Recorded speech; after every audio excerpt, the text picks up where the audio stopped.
Šajā sērijā redzēsiet slavenās jahtas apustulis Andrejs komandu un Lieldienas salu ar tās noslēpumainajām vēstures liecībām akmens figūrām Moai.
Līdz Lieldienām bija palikusi viena nedēļa, bet līdz Lieldienas salai, kur jābeidz mūsu līdz šim garākajam un ilgākajam pārgājienam, mazāk par 300 jūdzēm.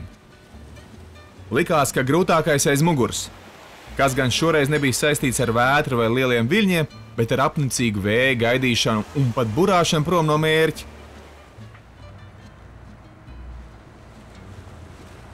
Gribējām nokļūt apgabalā, kur pasāt, kā sauc patstāvīgus vējus, pūš daudzreiz jaudīgāk un stiprāk, tāpēc devāmies tuvāk ekvatoram.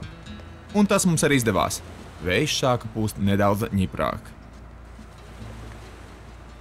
Pārstājis strādāt ar lielām grūtībām dabūtais satelīta telefons. Arī mūsu otrs sakarierīts nestrādāja, jo virs klusā okeāna austrumu daļas nebija satelīta pārseguma. Tā jau gadās, ka sirsnīgi eksploatēja dažus mehānismus un iekārtas, tie laika pa laikam iziet no ierindas. Sakara ar ārpasauli mums vairs nebija. Ceļā mūs arī vajāja lietus mākonis. Lija, lija un lija. Tropiskais klimats. Vienīgais labums, ka saldūdens krājumi tika papildināti. Mūsu bocmans bija izgatavojis īpašu parekti, kas savāc lietus ūdeni un novadīja to dzeramā ūdens tankos. Tropiskajos ūdeņos. Tropiskajos ūdeņos. O, tā kur karotāji var? Kas iko? Tad kameras objektīvi.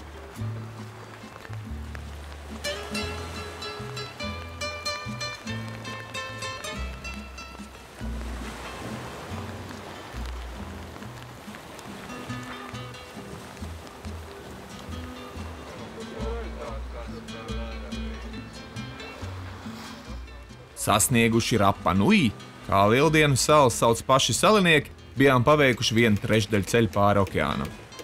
Ienācām naktī uz svētdienu, Angeroas līcī pretīm vienīgās salas pilsētiņai, ko sauc tāpat kā līci.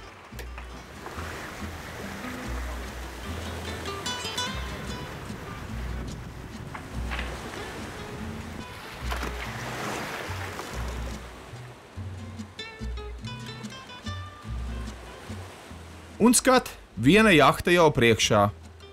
No rīta bocmans sauc, mums kaimiņos stāv apustulis Andrejs. Apustulis Andrejs ir burātāju aprindās ļoti slavena jahta. Tās kapteinim Nikolajam Litau piederēja oriģināla iecere apbraukt apkārt pasaulē pretēji parastajam veidam. Proti, krievi pirmie pasaulē ceļoja meridiāna virzienā. Ar jahtu izbrauca Ziemeļaustrumu jūras ceļu, 2 sezonās izejot cauri ledājiem, kuriem parasti tiek cauri tikai ledlauži. Jahta būvēta 1996. gadā Tveras vagonu būves rūpnīcā no 2 cm biezas tērauda plāksnes un ne tuvu nav starp ātrākajām pasaulē. Māris, operators un es devāmies vizītē uz leģendāro jahtu. Sākumā mūs uzņēma ar vēsu attieksmi, bet tad ieradās kapteinis Nikolajs Litau un viss mainījās. Viņš mums pastāstīja par saviem ceļojumiem un iepazīstināja ar komandas biedriem. Kapteinis Litau uzsāk stāstu par Arktikas grūto pārgājienu, kurš startēja 1998. gadā no Pēterburgas. Laika apstākļi apustula Andreja nelutināja. Augstums bija milzīgs un tikai brīnumainā kārtā jahtai izdevās palikt neskartai ledus gūstā. 7 vīru jahtas komanda bija pirmā, kas aburāja Arktikas ziemeļceļu. Плавание, само плавание по Арктике, по северо-восточному проходу проходило в навигацию 98-99 года.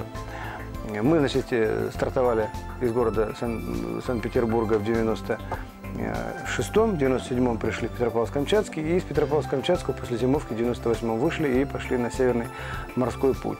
98-й год был тяжелый год очень. Ледовая обстановка была сложнейшая. Таких годов насчитывается буквально 5-6 за последние 100 лет наблюдений. Вот. Поэтому мы, войдя в пролив Лонга к мысу Шмидта, там увязли на целых 5 недель. Потом нам благоволило, значит, случай такой выдался. Буквально единственный шанс был в начале сентября, когда полынья немного приоткрылась. И мы, значит, вот эти 220 миль от Шмидта до Певека удалось пройти за 2 суток, и за нами льды захлопнулись, и все. Но, дойдя до Тикси, мы сделали попытку пройти дальше на север, пройти к проливу Вилькицкого, вот, обогнуть мыс Челюскин, но было слишком поздно. Мы дошли до середины моря Лаптевых, ударили морозы, началось новое ледообразование, пролив Вилькицкого закрылся. И мы вынуждены были вернуться на зимовку в Тикси. В 1999 году с начала навигации мы взяли яхту, вышли опять в сторону пролива Вилькицкого. Ну, пришлось где-то, наверное, полмесяца потолкаться во льдах моря Лаптевых. А потом прошли Вилькицкого, обогнули Таймыр, спустились, значит, к Диксону. Ну и потом пересекали мы еще в таких непростых условиях Карское море. Тоже еще были льды, причем была очень противоречивая навигационная ледовая обстановка, информация о ледовой обстановке. Мы получили совершенно 3 противоположных совета из разных очень уважаемых источников. Вот, но выбрали более-менее такую середину. Вот, уперлись все равно во льды, потом отошли к северу, обогнули и, значит, в начале сентября вышли в пролив Югорский шар. Этот пролив разделяет море, значит, Карское и море Баренцево. Собственно говоря, после этого уже ледовое плавание и закончилось, и мы уже объявили, что Северный морской путь пройден, потому что Баренцево море, оно чистое в то время года. Таким образом, вот за навигацию 98-99 года впервые Северный морской путь был пройден на яхте. Сколько человек было? 7 человек у нас было в тот год. И сколько вы могли много под парусом идти, или все-таки надо было много мотором, двигателем? Вы знаете, к нашему удивлению, все-таки большая часть, я думаю, 90% пройдена под парусом. Потому что двигатель мы использовали, конечно, много, но движение это не давало. Вот те же 5 недель мы там толкались, били лед корпусом, значит, там раздвигали, якорем оттягивали его, значит, шестами расталкивали. Но движение было либо минимальное, либо вообще по кругу возвращались с того же места, куда пришли. Стандартная яхта или специально изготовленная для вашей цели была? Ну, теоретически она, в общем-то, специально готовилась, и практически тоже, конечно, мы ее строили специально для этого плавания. Но сказать, чтобы она уж такая какая-то была очень приспособлена к льдам, хотя корпус прочный, стальной корпус, местная прочность очень высокая. У нас на днище лежит, значит, лист толщиной в 20 мм стальной, а на скулах 10 мм стальной лист. Поэтому ниже ватерлинии при нашей массе в 22-25 тонн мы, собственно говоря, себе лично нанести повреждения практически не можем. То есть при наших скоростях, толщинах и массах это, в общем, от столкновения со льдами, от ударов, в общем-то, корпус, конечно, не страдает. Только возможно... Да, раздавить, конечно, это элементарно. Такие массы, какие там, об этом речи нет. Ну, была очень серьезная подготовка, конечно, навигационная и метеорологическая. Нами занимался центр России, и мы получали факсимильные карты прямо на борт, ежедневно по ледовой обстановке, отслеживали все это. Штаб морских операций, который находится в Мурманске тоже непосредственно. Ну, собственно говоря, любое судно, которое приходит в российскую Арктику, оно становится под проводку штаба моропераций. Это наши законы, поэтому мы, хотя мы и яхта, все равно мы выполняли их указания. Ну и вообще работали с ними. Как это есть в лёдах плавать, если сравнивать вот с местом, где мы сегодня встретились, в тропиках? Ну, знаете, оно, конечно, немножко отличается. Отличается по температуре, конечно, кардинально. И отличается оно по все-таки моральному воздействию. Достаточно тяжело бывает. Неопределенность. Ты не знаешь никогда толком все-таки, невзирая на все прогнозы, чем твой переход закончится. Сколько ты сможешь пройти? Сможешь ли ты вообще выйти в эти числа из этих льдов или не сможешь? Попадешь в перемычку где-то, попадешь в какую-то западню. Вот. Ну, конечно, все это стараешься как-то учесть, прогнозировать, но с огромным увлечением вздыхаешь, когда льды остаются позади. Ну и становится немного грустно, конечно. Как психологически вы сумели это? Были проблемы? В экипаже? Да. На севере не было. У нас были небольшие проблемы вот на переходе 11-месячном с Петербурга до Петропавловска. Ну, пока... То есть вокруг полсвета? Да, пока экипаж притирался, были случайные люди. Мы их отсеяли, кого-то в Африке, кого-то в Австралии, поменяли. И на север вышла уже команда, которая, в общем-то, друг друга все отлично знали, лодку все знали. И, в общем-то, спаянная, хорошая команда. Практически, мы, может быть, даже вот сейчас у нас бывает чаще трения, чем вот были там в Арктике. Ну да, больше напряжения, то есть внешние проблемы больше. Ну да, и внешние Ну, проблемы. Да, естественно. А сколько у вас у самого опыт лично? Сегодня вот уже одна кругосветка и половина второй. Две. Да, 2 арктических навигации и 1 антарктическая Можно навигация. сказать, что профессионал. Ну, в общем, да, я с 93-го года просто другим ничем не занимаюсь. Из этих позиций я профессионал, потому что это единственный мой источник, так сказать, существования. Вот. И сегодня, кроме 2 арктических навигаций в России, есть 1 антарктическая навигация. Мы спустились или поднялись тоже до 70-й почти параллели. За Южный полярный круг зашли. Вот, а впереди канадская Арктика. Kapteinis pastāstīja, ka nu jau no 1998. gada viņš ir profesionāls burātājs, ceļotājs. Jūra necieš bezmērķīgus cilvēkus, kuriem nav savu stingra apņēmība. Tāpēc apkārt pasaulē apburāt nav izdevies daudziem, kuri sākotnēji bija devušies ceļojumā kopā ar apustuli Andreju. Uz sarunas beigām uzdāvinām jahtas apustules Andrejas komandai mūsu Latvijā ražotu degvīnu. Tas mums kalpoja gan kā valūta, gan kā valsts prezentācijas materiāls. Labsirdīgie krievu burātāji tūdaļ atvēra pudeli un uzsauca tostu par godu Latvijas burātājiem. Mēs nevarējām palikt parādā un uzsaucām tostu par godu Krievijas burātājiem. Tā uzsākās draudzīga tērzēšana. Izrādās, ka burātāja dzīve ir vienāds karba gan latviešiem, gan krieviem. Pēc kādas stundas nolēmām uzaicināt krievu kolēģus uz Mildu. Un tur satikšanos uzsaucām vēl pa tostam. Krievu kolēģi nepalika parādā un arī uzsauca tostus. Tā mēs arī pavadījām vakaru tostojot. Izdevās ļoti draudzīgs un jauks vakars, kaut arī ne īpaši veselīgs. Turpinājumā redzēsiet Lieldienas salas un tās leģendārās akmens skulptūras Moai.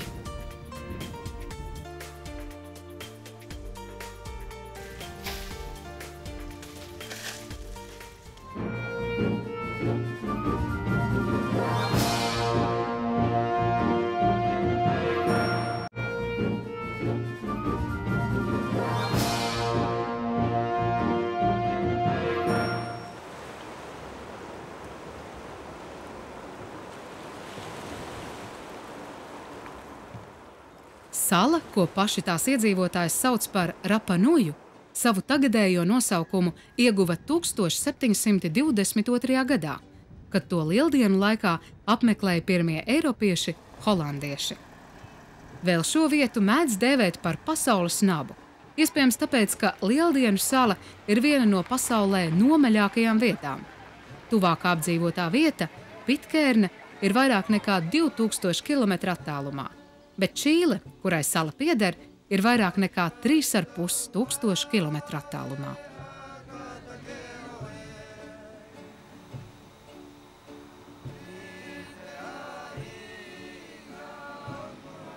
Izstaigājām pilsētiņu. Ja kādreizējo salas iedzīvotāja ekonomika bija balstīta uz kartupeļu un cāļu audzēšanu, kā arī zvejošanu, likās, ka tagad salā neko praktiski neaudzē. Vismaz mēs apkārt braukādam neredzējām nevienu apstrādātu lauciņu. Kopš ticis atklāts lidlauks blakus Hangaroi, stipri pieaudzis salas apmeklētāju skaits, un visa salinieku darbība ir orientēta tikai uz turismu. Tiek organizēts ekskursijas pa salu, un visur var nopirkt suvenīrus. Maksāja tie gan ļoti dārgi. It kā naudai šeit būtu cita vērtība. Neviens arī nepieļauj iespēju kaulēties. Par vienu no mīkstā vulkāniskā ieža izgrabt skulptūriņu viņi prasīs $100–150. Krievu jahtas bocmans sūdzējās par neiedzīgām cenām un protestējot bija paņēmis vietējos iežus un sācis pats grebt tradicionālo Lieldienu salas suvenīru. Teikšu atklāti, ka darbs uz salas viņam būtu garantēts.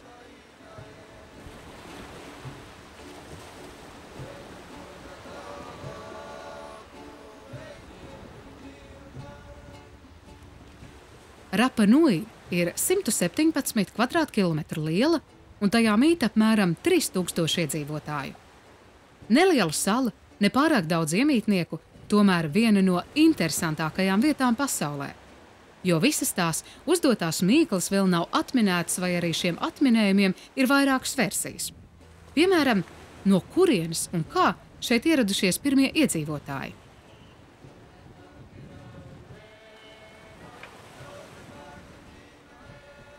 Slavenais norvēģu ceļotājs un pētnieks Tūrs Heyerdāls uzskatīja, ka simtiem milzīgās akmens figūras, moai, kas atrodas uz salas, izkaluši pirmie ienācēji no austrumiem, piemēram, no Peru.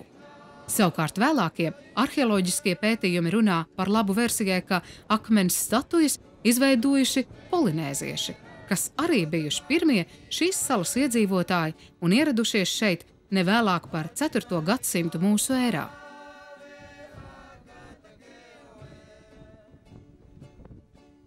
Moai monolītās skulptūras izkaltas no vulkāniskā ieža tufa un ir dažāda lieluma, sasniedzot pat 20 metru augstumu. Lielākā seja vien ir 9,5 metrus gara. Lai gūtu priekšstatu par to, kā tās izgatavotas, cik daudz laika un pūļu tas prasīs, der apmeklēt Ronorakuru vulkāna krāteri, kur redzamas ap 400 statujas dažādās gatavības pakāpēs. Bet kādā nolūkā tās izgatavotas un kā iedzīvotāji spēja šīs gigantiskās figūras nogādāt no akmens laustumēm, kur tās izskala, līdz ahu, ceremoniālajiem paaugstinājumiem jūras krastā, kur statujas tika uzslietas. Viena no atbildēm varētu būt, kā moai atveidoti cilšu virsaiši, kuri pēc nāves pielīdzināti dievībām, kas sargā kopienu. Liela daļa moai tagad guļ zemē. Uzskata, ka tos nogāzuši paši iedzīvotāji savstarpējo karu laikā. Varbūt, lai mazinātu pretinieku maģisko aizsardzību. Tūrs Heyerdāls pagājušā gadsimta vidū aizsāka nogāzto moai novietošanu atpakaļ uz postamentiem, un tagad daudzas skulptūras var apskatīt tādā stāvoklī, kādā tās atradušās senatnē.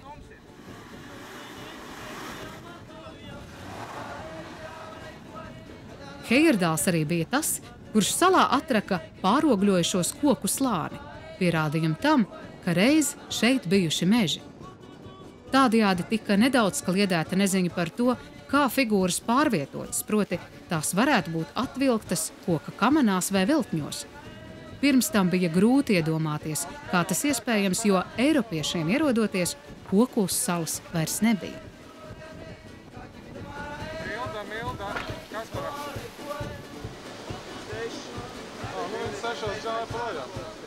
Salai visapkārt ir rifi, un bangas šķīst sizdamās pret lavas bluķiem. Tomēr atradām arī brīnišķīgu pludmali ar baltām smiltīm.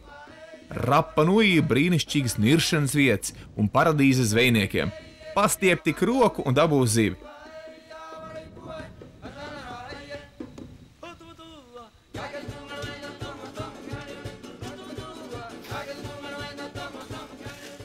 Pēc peldes Ūdens temperatūra šeit bija 29 grādi, zem kokos palmām apsēdāmies un apēdām līdzpaņemtās maizītes. Īsts mildes pikniks. Mums bija izdevies interesants gājiens – pabūt Lieldienas salā tieši Lieldienu nedēļā.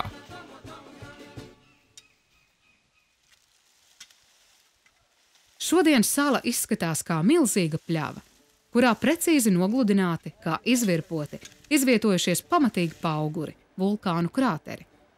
3 vulkānus savienojuši to kādreizējie lavas izplūdumi, veidojot salas trīsstūra formu. Dažviet var redzēt petroglifus, zīmējums akmenī.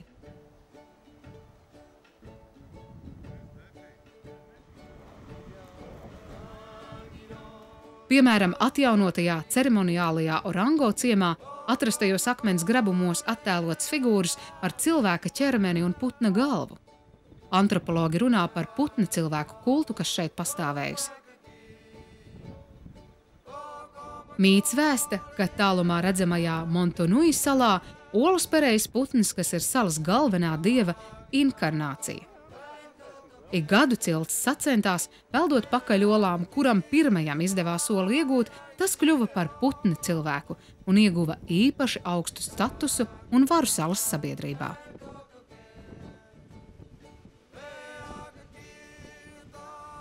Uzskata, ka putna cilvēka kults radies salas ekonomiskā pagrimuma un kultūras norieta laikā, kad pēc pašu izraisītas ekoloģiskas katastrofas cilvēki šeit cieta badu un vēlējās pamest salu.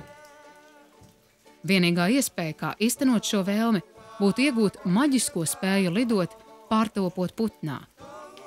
Tas, kurš kļuva par gada putna cilvēku, diez vai to spēja, taču ieguva pavisam reālu varu regulēt atlikušo resursu sadali starp saliniekiem. Šķita, ka amerikāņi un japāņu saliniekus ir izlutinājuši. Benzīntanka īpašnieks stāstīja, ka te cilvēkiem esot vienalga. 100 vai 200 tūkstoši, viss tiekot momentā notērēts. Pats īpašnieks francūzs savā restorānā arī bija uzlicis astronomiskas cenas.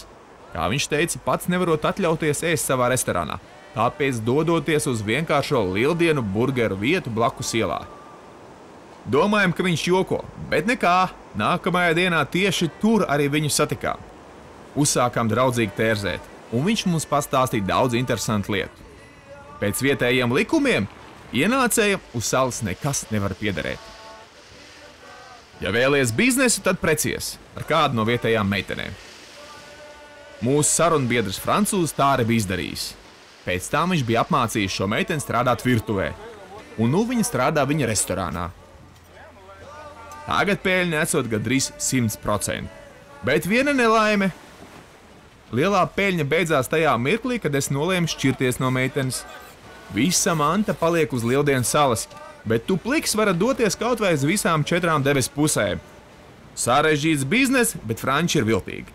Pāris reizes gadā šis uzņēmējs dodas uz Maurīciju salām, kur kontā tiekot uzkrāts kapitāls nebaltām dienām. Par tā izmēriem mēs ar Māri tikai varējām nojaust. Vēlā vakarā izbraucām uz savu nākamo mērķi – Britiem piederošo salu Pitcairnu. Mērens vējš un šūpošanās darīja savu, un priekšējā bura, kas ir goniņš, sapinās. Tālumā bija redzams negaisa mākonis un uztraukumam bija pamats. Tomēr tikām galā ar buru laikus un varējām turpināt ceļu. Morāli ir tāda, reizēm arī ļoti vājš vējš var nodarīt nopietnu kaitējumus jahtei. Uzmanību nedrīkst zaudēt nekad.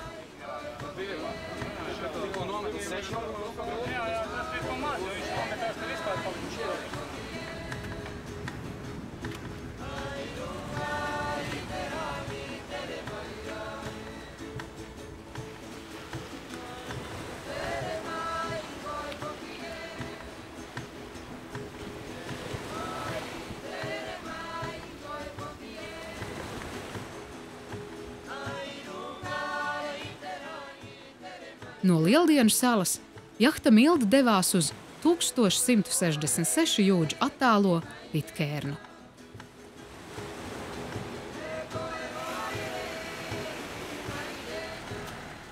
Nākamajā sērijā redzēsiet leģendāro Pitkarnas salu, tenis spēli 40 grādu Svelmē un pirmo Franču Polinēzijas atolu Mangarevu.